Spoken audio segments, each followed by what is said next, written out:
સ્થાનિક સ્વરાજ્યની ચૂંટણીના બ્યુગલ વાગી ગયા છે અને આજે એવા પડઘમ થઈ રહ્યા છે કે જે વોર્ડે વોર્ડે આજે પદયાત્રાઓ ચાલી રહી છે। એમાં આ વોર્ડ નંબર 14ના જે મધ્યસ્થ કાર્યાલય છે એ વિસ્તારમાં આજે પદયાત્રાનું આયોજન થયેલું છે। ત્યારે ચૂંટણી એક મહાપર્વ છે અને આ પર્વમાં જ્યારે લોકોના સંપર્ક એટલે ઘર ઘર સુધી જવાનું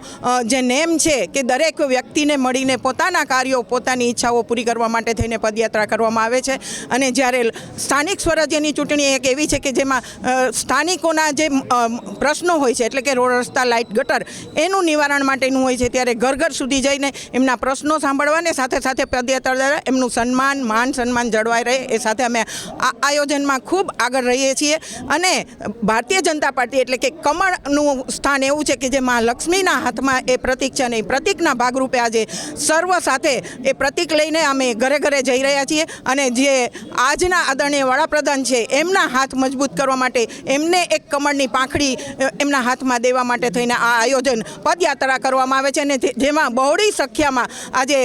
ઉમેદવારોની સાથે અમારા ચારેય ઉમેદવાર છે જેમાં કેતનભાઈ પટેલ, હિરેનભાઈ ખીમાણિયા, અરુણાબેન આડેસરા અને ચંદાબેન વાળા આ ચારેય ઉમેદવારોને સાથ સહકાર ખૂબ બહોળી સંખ્યામાં મળી રહ્યો છે। અને દરેક ઘરના લોકો એમને આવકારી મોઢા મીઠા કરાવી શરબત આતે પાઈ અને એમને શુભેચ્છાઓ આપે છે કે આપ આગળ વધો, અમે તમારી સાથે છીએ। અને આજના વડાપ્રધાને જે એક